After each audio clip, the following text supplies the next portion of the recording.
নির্বাচন, সরকার ও রাজনৈতিক দল গঠন সম্পর্কে অন্তর্বর্তী সরকার ও বৈষম্য বিরোধীদের সঙ্গে বিএনপির মুখোমুখি সংঘর্ষ।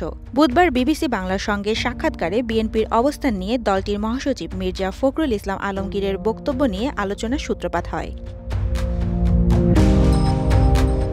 বর্তমান সরকার নিরপেক্ষ থাকতে না পারলে নির্বাচন করতে নিরপেক্ষ সরকারের প্রয়োজন হবে এবং ছাত্ররা রাজনৈতিক দল গঠন করলে সরকার থেকে বেরিয়ে আসা উচিত বলেও মন্তব্য করেন মির্জা ফখরুল। এছাড়া বৃহস্পতিবার একটি আলোচনা সভায় তিনি একই বক্তব্যের পুনরাবৃত্তি করেন।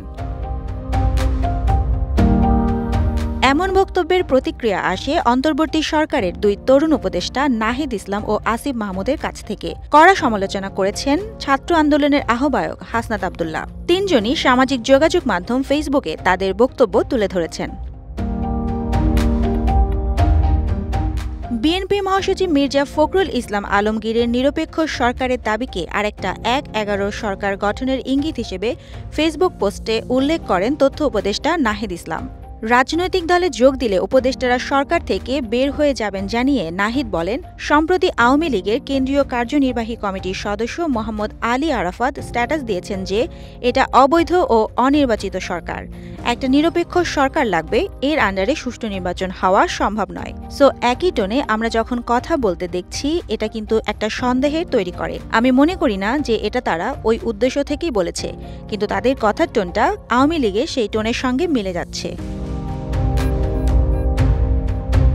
অন্যদিকে সরকারের যুব ও ক্রীড়া উপদেষ্টা আসিফ মাহমুদ সজীব ভুঁইয়া বৃহস্পতিবার সামাজিক যোগাযোগ মাধ্যমে দেয়া পোস্টে কারো নাম উল্লেখ না করে লিখেছেন, সরকার থেকে রাজনৈতিক দলের সাথে কোনো প্রকার সংশ্লিষ্টতার বিরুদ্ধে আমরাও। উপদেষ্টাদের কেউ রাজনীতি করলে সরকার থেকে বের হয়েই করবে।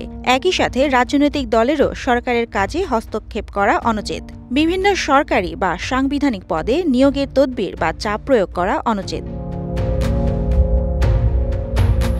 বৈষম্য বিরোধী ছাত্র আন্দোলনের আহ্বায়ক হাসনাত আব্দুল্লাহ সরাসরি আক্রমণ করেছেন বিএনপিকে। তার পোস্টে লেখেন, গণ অভ্যুত্থানের পরে বাংলাদেশের কাঠামোগত পরিবর্তন করার সময় ও সুযোগ এলো, অথচ বিএনপি দেশ পুনর্গঠনের এই সুযোগকে অবমূল্যায়ন করে হাজির হল ১/১১ সরকারের ফর্মুলার আলাপ নিয়ে।